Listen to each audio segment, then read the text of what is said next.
శక్తి media ప్రేక్షకులకు నమస్కారం. నేను మీ జర్నలిస్ట్ విక్రమ్. 'కౌన్ బనేగా కరోడ్‌పతి' జమానా అయిపోయింది. అబ్ 'కౌన్ బనేగా పుష్ప'. 'పుష్ప 2లో ఒక డైలాగ్ ఉంటది ఫ్రెండ్స్. 'పుష్ప అంటే ఫ్లవర్ అనుకుంటివా?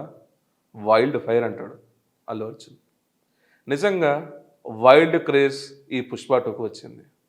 అది తొక్కిసలాట ఇంత రద్దీ అయిందని ఈ న్యూస్ సోషల్ మీడియా మొత్తం కవర్ చేయడం వల్ల అక్కడ దక్కాల్సిన క్రేజ్ దక్కింది. దాంట్లో ఆయనకి రావాల్సిన డబ్బులు కూడా వచ్చాయి. అండ్ మన తెలంగాణ రాష్ట్ర ప్రభుత్వం అతన్ని శిక్షించింది కూడా, ఒకరోజు జైల్లో పెట్టింది. అండ్ ఇప్పుడు గద్దర అవార్డులు కూడా ఇచ్చింది. ఫ్లాష్ బ్యాక్ స్టోరీకి వెళ్దాం. 'పుష్ప 2' బెనిఫిట్ షోకి తెలంగాణ గవర్నమెంట్ ఆ రోజు పర్మిషన్ ఇచ్చింది. అక్కడ ఏం జరిగిందో మనకు ఆల్రెడీ తెలుసు. ఒక మహిళ ఆ తొక్కిసలాటలో మరణించడం జరిగింది. దాంతో పాటు ఒక బాబు ఇప్పటికీ ఇంకా హాస్పిటలైజ్ ఉన్నాడనే సంగతి మనకు తెలిసిందే.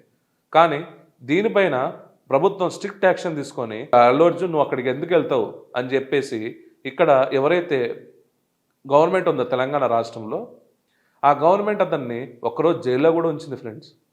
జైల్లో వెళ్ళేంత వరకు ఆ అల్లు అర్జున్ని వదలలేదు. So first of all Telangana గవర్నమెంట్కి సెల్యూట్. అండ్ ఇప్పుడు అసలు మ్యాటర్లోకి వద్దాం. అయితే మొన్న గద్దర్ అవార్డులు ఇచ్చారు. గద్దర్ అవార్డులు ఇచ్చినప్పుడు దాంట్లో 'పుష్ప 2'కి అవార్డు రావడం నిజంగా ఒక్క సెకండ్ ఆశ్చర్యానికి లోనైనా నేను ఒకసారి. ఎందుకంటే ఫ్రెండ్స్, ఒక మహిళ చనిపోయింది, ఒక బాబు ఇంకా హాస్పిటలైజ్ ఉన్నాడు. అదొక స్మగ్లర్ మూవీ. ఒక పోలీస్ మ్యాన్ని పూల్లో నెట్టేసి అతని మీద యూరిన్ చేస్తాడు ఈ అల్లు అర్జున్. అంటే పోలీస్ని డిఫేమ్ చేసిన ఈ మూవీని అవార్డు ఎట్లొచ్చిందా అనేసి నిజంగా షాక్ అయింది. ఒకసారి సీతక్క ఏం మాట్లాడి 'పుష్ప' మూవీ మీద ఒకసారి చూద్దాం ఫ్రెండ్స్. అవునా, మాకు ఈ హక్కులు ఉంటాయా అని ఎంతో మందికి ఈ సినిమా ప్రేరణగా నిలిచింది. కానీ అలాంటి సినిమాను ప్రోత్సహించలేదు. అలాంటి వాళ్ళకి అవార్డు రాలే, జైవీం సినిమా లాంటి వాటికి. కానీ ఇవాళ పోలీసు అధికారులు చట్టబద్ధంగా ఉండేటువంటి డ్యూటీలో ఉంటారు. వాళ్ళని బట్టలు ఇప్పేసి ఒక స్మగ్లర్ పాత్రలో, ఒక స్మగ్లర్ పాత్రలో ఉండేటువంటి ఒక స్మగ్లింగ్ చేసేటువంటి హీరోలు పోలీస్ అధికారులను పోలీస్ స్టేషన్లలో బయట బట్టలు ఇప్పేసి నిలబెట్టి యథేచ్ఛగా స్మగ్లింగ్ చేసేటువంటి సినిమాలకు మాత్రం కేంద్రం నుంచి అవార్డులు వస్తున్నాయి. ఏం చేయాలి? ఇలాంటిదేనా ప్రోత్సహించేది? ఏ సినిమాను మేము గౌరవిస్తాం. సినిమాలో ఒక ఎంటర్టైన్మెంట్ పబ్లిక్ ఉంటుంది, కానీ పబ్లిక్ ఎలాంటి మెసేజ్ ఇస్తారు? చూశారు కదా సీతక్క ఏం మాట్లాడిందో. గుడ్డలు ఊడదీసిన సినిమాలకి అవార్డులు ఎట్లా ఇస్తారు అని చెప్పి సీతక్క ఆ రోజు గొంతు మాట్లాడింది. సీతక్క గారు, ఈరోజు మీరు మీ గవర్నమెంట్లో అవార్డు ఇవ్వడం జరిగింది, గద్దర్ అవార్డు. ఎలా ఇచ్చారండి? అంటే మన మాటలు మన వరకేనా? మన గవర్నమెంట్కి వర్తించదు ఆ మాటలు అనేది. సో సీతక్క గారు ఇప్పుడు ప్రజెంట్ ఎవరైతే ఈ గద్దర్ అవార్డు ఇచ్చారో ఈ తెలంగాణ గవర్నమెంట్ వాళ్ళ నుంచి రిటర్న్ తీసుకుంటుందా? దానికోసం ఫైట్ చేస్తుందా?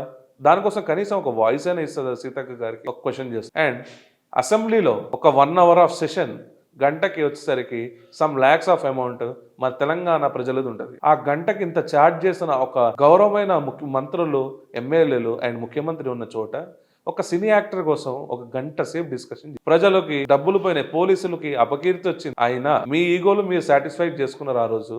అండ్ వాళ్ళని జైల్లో కూడా పంపించారు ఒకరోజు. దాని తర్వాత కట్ చేసి చూస్తే ఇప్పుడు వచ్చేసరికి ఆయనకి గద్దర్ అవార్డు. సో ఇక్కడ 'పుష్ప' ఎవరైనరు, ఫైర్ ఎవరైనరు? గవర్నమెంట్ వాళ్ళ విగోలు వాళ్ళు సాటిస్ఫై చేసుకుంది. ఈయనకి రావాల్సిన డబ్బులు ఈయనకు వచ్చాయి. ఈయనకి అవమానం వచ్చిందనేసి ఆయనకి ఒక అవార్డు ఇచ్చేసి 'పుష్ప 2' కూడా ఒక మంచి గద్దర్ అవార్డు ఇచ్చేసారు. సో ఇటు బ్యాలెన్స్ అయిపోయింది, అటు బ్యాలెన్స్ అయిపోయింది. మధ్యలో కొట్టుకొని చచ్చింది ఎవరు తెలుసా? నువ్వు నేను.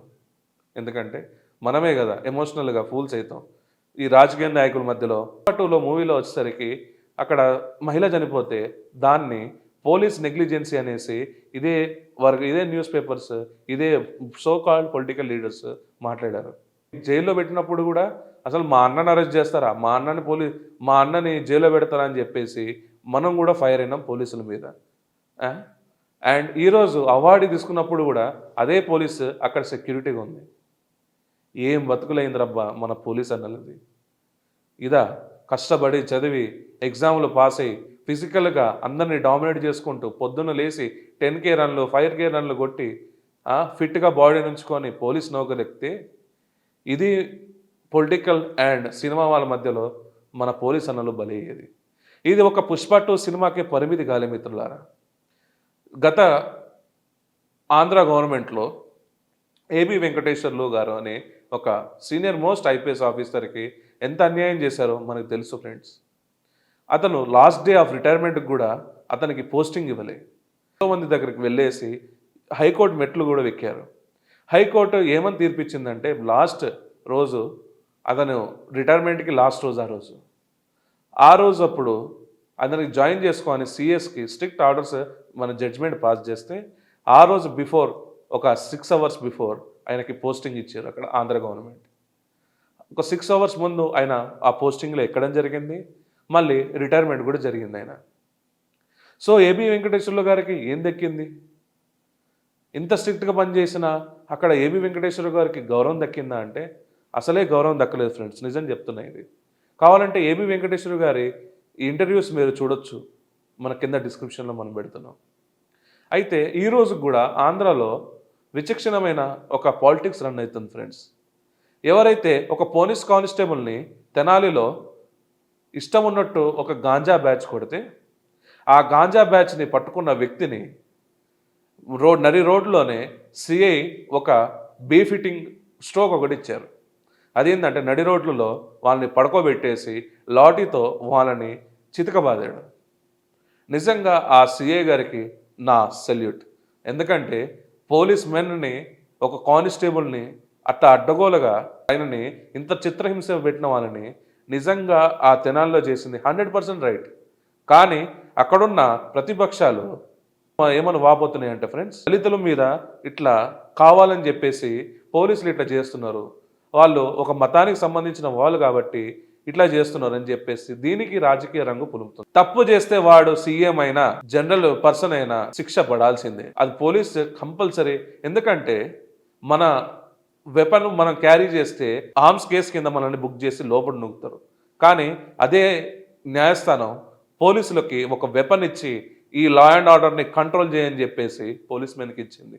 నువ్వెవర్రా భయ్ ఇవన్నీ మాట్లాడడానికి? అక్కడ ఉన్న ప్రతిపక్షాలు ఎవరైతే లీడర్లు మాట్లాడుతున్నారో నిజంగా సిగ్గు సరం ఉంటే ఈ పోలీస్ అన్నల మీద అట్లా మాట్లాడుండదు. ఇందాకనే మన అనిత గారు అక్కడ హోమ్ మినిస్టర్ ఏం స్టేట్మెంట్ ఇచ్చిందో ఒకసారి మీరే వినండి.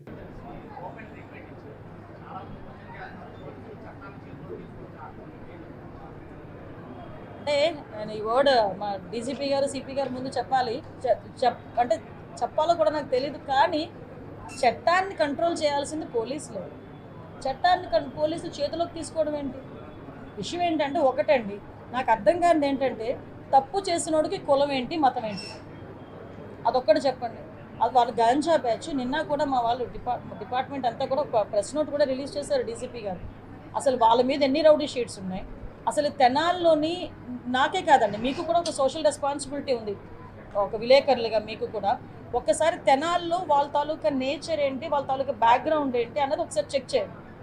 యాక్చువల్గా ఒక గాంజా బ్యాచ్ పోలీస్ డిపార్ట్మెంట్ మీద చేసుకునేటప్పుడు అంటే ఫర్దర్గా ఒకసారి దానికి కూడా వీళ్ళు రాజకీయ రంగు పులిమేసి దానికి కులాన్ని అంటగట్టి మతాన్ని అంటగడతా ఉంటే ఇంకా పోలీస్ డిపార్ట్మెంట్ ఎలా వర్క్ చేసుకోవాలి? ఒకసారి ఆలోచించాలి. ఇదే పోలీస్ యాక్షన్ తీసుకోలేదు అంటారు, ఏదైనా ఒక స్టెప్ ఫార్వర్డ్ వేస్తే ఈ రకంగా మాట్లాడతారు. అంటే నేనేమంటానంటే కొంత పని మా డిపార్ట్మెంట్ చేసుకునేవ్వాలి. అలాగని ఇప్పుడు అమాయకులను ఎవరిని కూడా మేము పడితే, ఇప్పుడు నేను ఒకటే మాట్లాడుతున్నానండి, ఇదే ఇప్పుడు ఎక్స్-సీఎం ఇప్పుడు ఈయన జగన్మోహన్ రెడ్డి ఏదేదో మాట్లాడుతున్నారు, ట్వీట్లో ఏదో పడుతున్నారు, రేపు కూడా వస్తారు అంటున్నారు. నేను డైరెక్ట్ క్వశ్చన్ అండి, డాక్టర్ సుధాకర్ అనే వ్యక్తి మాస్క్ అడిగిన పాపానికి నడి రోడ్డు మీద రెక్కలు విడిచి చొక్కా ఇప్పి కొట్టిన సందర్భం మర్చిపోయారా? మరి ఆ రోజు ఎందుకు మాట్లాడలేదు జగన్మోహన్ రెడ్డి? ఆ రోజైతే భావ స్వేచ్ఛా ప్రకటన, ఆ రోజైతే అదే చంద్రబాబు నాయుడు గారు అమరావతి చూడటానికి వెళ్తే బస్సు మీద రాళ్ళు ఇసురుతూ ఉంటే ఆ రోజు ఎందుకు రాళ్ళు ఇసిరారంటే భావ స్వేచ్ఛా ప్రకటన అని మాట్లాడారు. అదే పోలీస్ డీజీపీ ఆఫీస్కి పక్కనే ఉన్న మా సెంట్రల్ ఆఫీస్ మీద దాడి చేస్తే మా కార్యకర్తలకి బీపీ వచ్చింది అన్నారు. ఇవన్నీ ఎక్స్-సీఎం మాట్లాడిన మాటలే కదా. ఈరోజు అదే వరప్రసాద్ అని, మన రాజమండ్రిలో వరప్రసాద్ అని ఇసుక మాఫియా గురించి మాట్లాడితే పోలీస్ స్టేషన్లో కూర్చొని శిరోముండనం చేస్తే మరి ఆ రోజు ఎందుకు మాట్లాడలేదు దళిత నాయకుడు, ఆ రోజు దళితులు ఎందుకు శిరోముండనం చేశారు అని చెప్పి ఆ రోజు ఎందుకు మాట్లాడలేదు? ఆ రోజు ఎందుకు వరప్రసాద్ ఇంటికి వెళ్ళి పలకరించలే? ఆ రోజు ఎందుకు డాక్టర్ సుధాకర్ ఇంటికి వెళ్ళి పలకరించలే? ఆ రోజు ఎందుకు ప్రవీణ్ ఇంటికి వెళ్ళి పలకరించలే? అంటే పులివెందల నాగమ్మ అనే అమ్మాయిని చాలా బ్రూటల్గా హత్య చేస్తే మేము వెళ్తే మా మీద అట్రాసిటీ కేసులు పెట్టారే. మరి పులివెందుల నియోజకవర్గంలో నాగమ్మ ఇంటికి ఎందుకు ఆ రోజు జగన్మోహన్ రెడ్డి వెళ్ళే?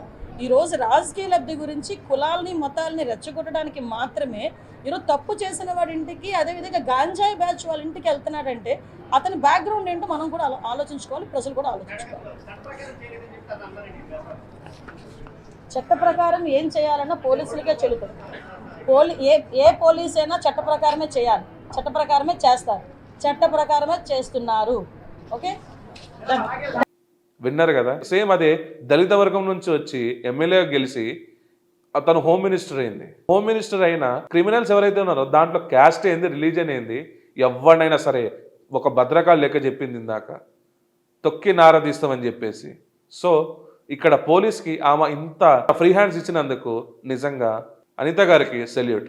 సో పోలీస్కి ఫ్రీ హ్యాండ్స్ ఇస్తే ఎంతో మార్పులు జరుగుతాయి ఇక్కడ. ఇప్పుడు ఎట్లయినా క్రైమ్ రేట్ ఉందో దాంట్లో 1% క్రైమ్ కూడా ఈ తెలంగాణ కానీ ఆంధ్ర కానీ ఏ స్టేట్లో కూడా జరగదు. ఇంకొకటి రీజన్ ఏంటి చెప్పాలంటే ఫ్రెండ్స్, ఒక ఎన్కౌంటర్ స్పెషలిస్ట్ మన సజ్జనార్ సార్ మన దిశ కేసులో ఉన్నప్పుడు రేప్ అండ్ మర్డర్ చేసిన వాళ్ళని షూట్అవుట్ చేస్తే గవర్నమెంట్ ఏమని విరోధించింది తెలుసా ఫ్రెండ్స్? అతనికి ఆ పోస్టింగ్ నుంచి తీసేసి ఆర్టీఏలో అతనికి ఒక చైర్మన్స్గా ఇచ్చింది. అతను అంత సింగం లాంటి పోలీస్ని ఆర్టీఏలో వేయడం ఏంది, ఆర్టీసీలో వేయడం ఏంది? సో ఈ పోలీస్ మెన్స్కి ఎక్కడ గౌరవం దక్కుతుంది మన తెలుగు రాష్ట్రాల్లో? ఒక హోమ్ మినిస్టర్ ఈరోజు ఒక సిఐకి సపోర్ట్ ఇవ్వడం చూస్తుంటే నిజంగా వండర్ అనిపిస్తుంది. అయితే పోలీసులు చేస్తేనే ఇక్కడ వచ్చేసరికి హ్యూమన్ రైట్స్ అనేది వస్తుంది. ఏది పోలీసు చేసినా హ్యూమన్ రైట్స్ కింద వాళ్ళని ఇట్లా ఇబ్బందులు పెడుతున్నారు. కానీ ఒకవేళ ఈ హ్యూమన్ రైట్స్ వాళ్ళు ఒక్కరోజు పోలీస్ నౌకరీ చేస్తారా? చేసే దమ్ము వీళ్ళకుందా? ఏదో వాళ్ళని సస్పెండ్ చేయాలని చెప్పేసి ఈ హ్యూమన్ రైట్స్ ఎవరైతే ఉన్నారో నిజంగా వాళ్ళకి కొంచెమైనా నాలెడ్జ్ ఉందా? ఒక్కసారి ట్రాఫిక్ పోలీస్గా 1 అవర్ నిలబడితే చాలు వీళ్ళు అక్కడ ఆ పోలీసు వాళ్ళు పడే కష్టాలు వీళ్ళకి తెలుస్తుంది. ట్రాఫిక్లో అంత డస్ట్లో ఎండకి వానకి చలికి తట్టుకుంటూ అక్కడ ట్రాఫిక్ పోలీస్గా చేసే పోలీస్ అన్నల మీద కూడా వీళ్ళు హ్యూమన్ రైట్స్ చేస్తారు. ఈ హ్యూమన్ రైట్స్ ఎవరైతే చేసిర్రో ఫస్ట్ ఆఫ్ ఆల్ వీళ్ళు ఒక పోలీస్ మ్యాన్ మీద టార్గెట్ చేసే ముందు 1 అవర్ ట్రాఫిక్ పోలీస్ డ్యూటీ చేసేసి రావాలి. వీళ్ళు అసలే నాకు స్కిన్ ఎలర్జీ వస్తుందేమో, డస్ట్ ఎలర్జీ వస్తుందేమో అనేసి మాస్క్లు వేసుకొని తీసుకే బ్యాచ్ వీళ్ళు పోలీసుల గురించి హ్యూమన్ రైట్స్ అని చెప్పేసి వీళ్ళని ప్రెజరైజ్ చేస్తూ ఉంటారు. హ్యూమన్ రైట్స్ని తప్పుపడతాం అంటే తప్పుపట్టడం కాదు, ఎవరైతే రియల్ హీరోస్ ఉన్నారో వాళ్ళకి ఫ్రీ హ్యాండ్స్ ఇవ్వాలని చెప్పేసి నేను కోరుకుంటున్నాను.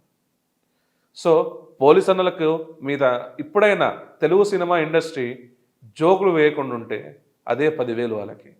పోలీస్ బాబాయిలు అంటారు, 100 రూపాయలు అంటారు, 500 అంటారు.